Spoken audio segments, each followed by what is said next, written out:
Hello, I want to continue yesterday's discussion about the perception that you cannot be involved in the financial services industry and be doing good.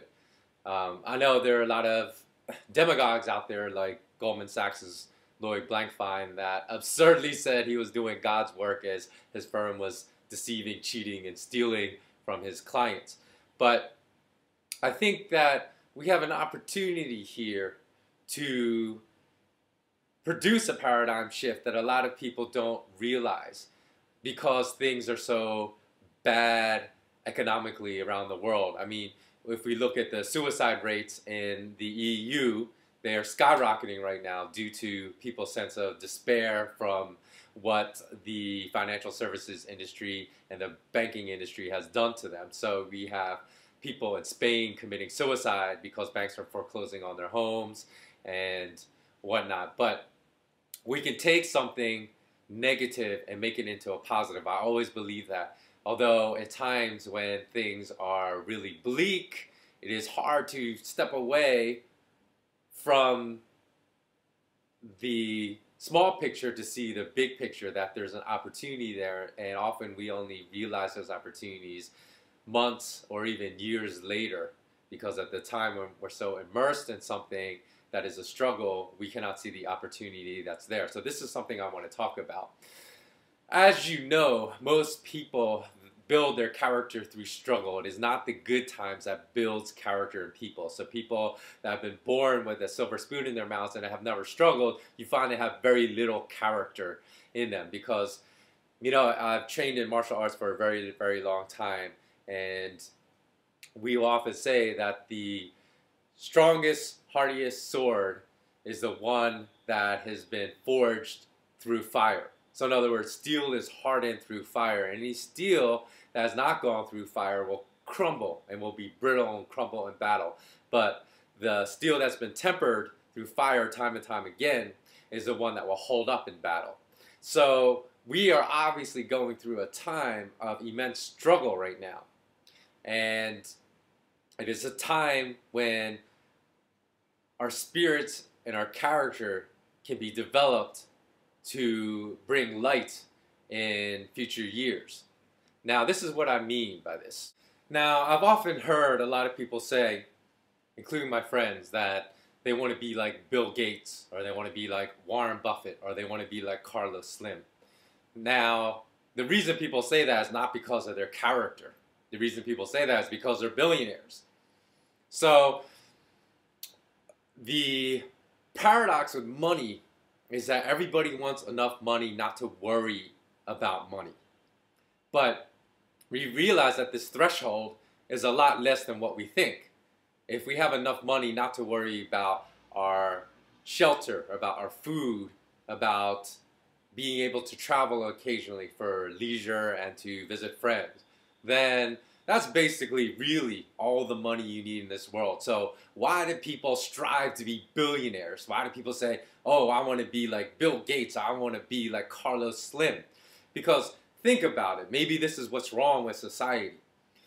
Why do we look up to people that have billions of dollars when there are millions, basically billions of people, sorry, not even millions, but half the world that lives on $2 a day or less?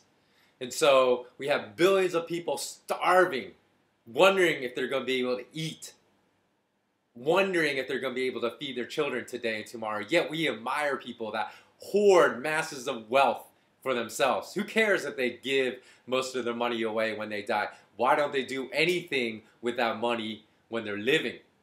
So why do they need to hoard so much? Because when we think about it, really, the only amount of money we need is just enough so we're not stressed about it, so we don't worry about it. And do we really need $1 billion?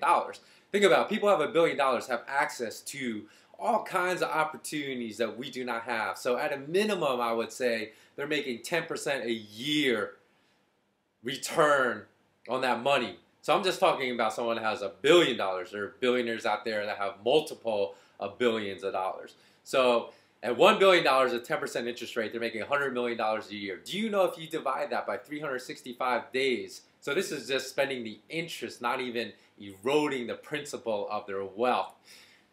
just to spend that interest that they're making, they would have to spend nearly $275,000 a day. Can you spend $275,000 a day? So why do we not see this wealth is obscene? So I'm not saying that there aren't people with good character out there that have built their money, but the very character that we admire, just money, is the wrong thing to admire. If we admire someone like a Carlos Slim or someone that is extremely wealthy like a Richard Branson, we should admire them for their character, not for their money. Now, I've heard several people say, and I agree, that wealth is not how much cash you have, how much gold and silver you have, how many material goods you have. Wealth is what you have when all that is taken away from you. So the fact that people are committing suicide after losing their jobs or after losing their homes shows you that they did not build the proper kind of wealth.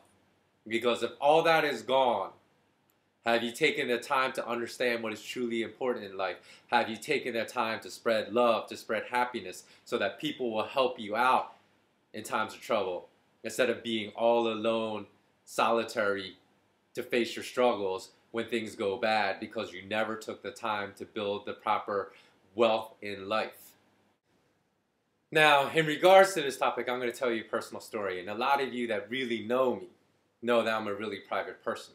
But I think this story is important to tell. In 2008, in the heart of the financial crisis, just for my own personal trading account, I was trading heavily that year. I was making a ton of cash, shorting banks, shorting financial institutions. Now, as you all know, the bankers lobbied the lawmakers in the US to change a lot of the laws when they were hemorrhaging, and rightfully so. So they changed the laws, and what they did was very deceitful, very unethical, immoral, and sneaky, is they changed the laws overnight when the markets were closed, so people like me could not protect our profits. So in other words, they changed laws to make shorting all banks and financial institutions illegal. So the next day, the market would, as far as financial stocks, would gap up significantly higher and wipe out a lot of people's profits, including my own. So that year, because the bankers continually changed the rules and changed the laws when they were losing just to benefit themselves, I basically lost a lot of those profits. So that year for my trading account, I pretty much ended up even. So I was furious at the time because I thought, how can these criminals do this? And especially, I was furious because a lot of the profits that I make, or that I made that year, I was planning to give back to poor people, to orphans that I work with. So I felt, if there's a higher power out there, if there is a God, how can he let evil people win? Because these people are the very manifestation of evil. So I was furious, and I was thinking that I thought of that story when a former employee of Lehman Brothers walked into the Lehman Brothers corporate gym and knocked Dick Fold out unconscious because he was furious with Dick Fold's slimy behavior. So I thought that to myself too. I thought there was a particular technique that I've learned in my martial arts where my first instructor, he was always very, very humane and also very spiritual in his martial arts teaching. So he would always tell the younger guys in our class that were full of testosterone that if he ever found out he was using the knowledge that he bestowed upon us to go into bars and get in fights, that they would be kicked out of class, no questions asked, because he wanted our martial arts to be more of a spiritual development for us, a mind, body, spirit thing, rather than something to be flaunted for ostentatious showing off purposes and whatnot. But he taught us this one technique where he said, for one moment, he temporarily abandoned that belief because he said this one technique was so awesome that he said it once in your lifetime you have to do this on a live human breathing person, because he said the look of horror on their faces when you apply this technique, he says, worth a million words. So I thought about that and I thought, I'm going to go find these bankers that screwed me and apply that technique, because for once in my life I'm just going to forgo my teachings. And my instructor said that you will not believe the look on their face, and it is indescribable. You cannot put it into words. But getting back to the first video in which I spoke of my belief in a universal energy or consciousness that helps people reach their goals if you think positive. I thought about that. And I thought about how I could change my perspective about what happened to be a positive thing instead of a negative thing. So I thought about it for a while. And I realized that it wasn't about me. It wasn't even about the people that I wanted to help, because I realized that my perspective was wrong. Now, like I said before, at times I've questioned this universal consciousness because I thought about how can a higher benevolent being allow evil to win and evil to persist? And this is what I concluded from that. I concluded that I had to change my perspective about the situation. So that it wasn't about me, but it was about the greater world. So what if, because I know there are a lot of atheists out there that don't believe in God, and I don't want this to be a religious thing, but I do believe in God, and that's just my belief. I do believe in a universal consciousness that can help people reach their goals. So in regard to that, what if this world were just a testing ground for you? So if you believe in an afterlife, think about that. This time on this earth is just a fraction of your existence. So the fact that evil may persist and the bad guys may be winning in the universal battle of good versus evil is irrelevant, because it's just a fraction of your existence. And then you may go on to do much greater things and be in a more beautiful realm later in life. So when I thought about that, then a lot of my anger dissipated, because I thought about, okay, how can I flip this and use this experience to help people? So that is basically the point we are at today, is that a lot of people are suffering. I know a lot of people are suffering economically right now, and the future looks very bleak right now. But in a sense, because anybody that I've ever met in my life that I consider to be a good human being or a great human being has had several instances in their lives that have changed their perspective about how they view the world. That is inevitable. You cannot have someone go through life from the time they were born to adulthood with one perspective in life and never had something that has been an epiphany that is a great person. It is impossible, because the world is so large. There are so many different cultures. There are so many different people in different positions in life that is necessary to understand them to be a developed human being.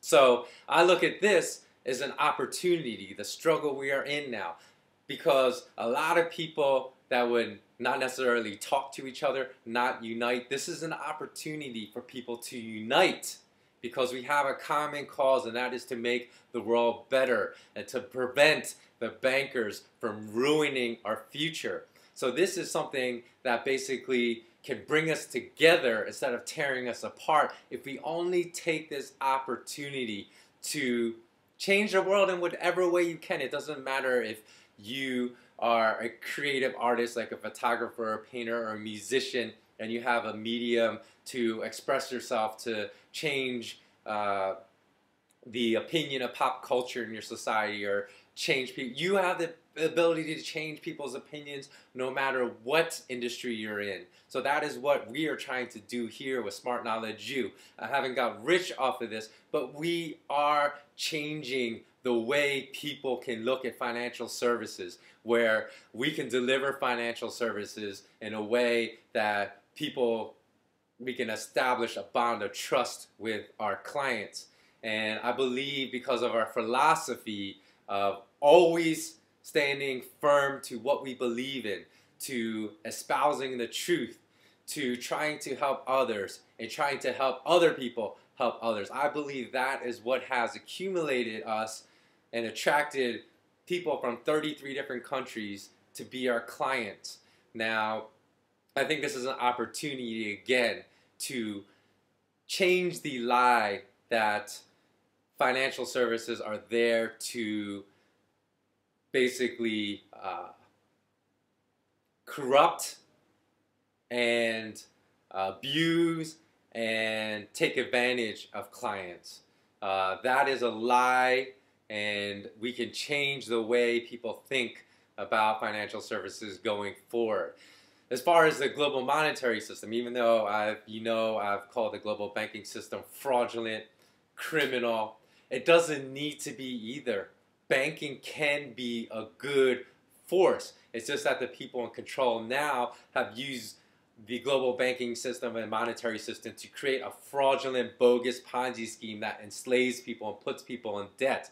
But if you know anything about your history of banking, if you go read some of the books that I produced, like The Golden Gift and second book about the financial industry that I'm producing, you will see that there were models in the past in which banks operated like banks should operate, not as a huge hedge fund that's taking people's deposits and multiplying it insanely and gambling with everyone's money. If they lose, everyone loses except the bankers, who get filthy rich no matter what happens with that money. There was a time when we look at it, and we look at banks in Amsterdam in the 1600s, when all banks did was basically house your money, which is what they're supposed to do.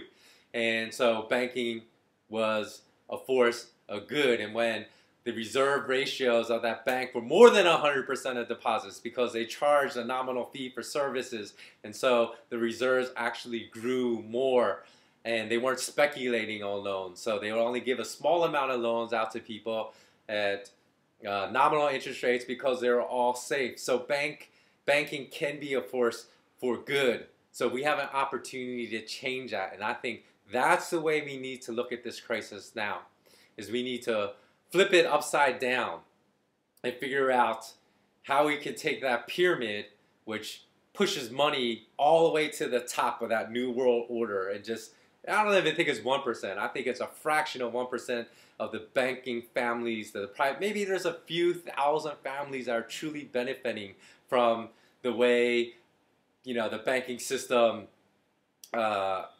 encourages criminal activity, like drug cartel money laundering, which I've discussed, like wars and everything like that. So there are 6.8 billion of us, and certainly we can create a bigger global consciousness where we can defeat that half of 1% at the top, and then turn that New World Order pyramid upside down, so where all the weight will crush it. So hopefully you can see a little iota of wisdom in this video. And if you are hurting out there because of this crisis, know that there are not only millions, but I'm talking billions of people in the same situation that you can unite with, that you can find solidarity with, that you can find peace with, that you can build your non-material, non-cash wealth during this process that will serve you for the rest of your life. So I hope you take this message to heart. I hope you spread this message and share it with as many people as possible. And I thank you for watching this entire video if you're still here. Okay, have a great day. Oh, one last thing I forgot is that I actually made a video of a similar topic called What If Happiness Were a Currency? So as a supplement to this video, if you want to check it out, I'll put the description, or the link, sorry, of the video in the description below if you're watching this on YouTube. So again, please hit the like button, please share this video with others if you believe in our message, and don't forget to comment below, because the more you comment, the more the message of this video will spread. Thanks a lot, and have a great day. So long.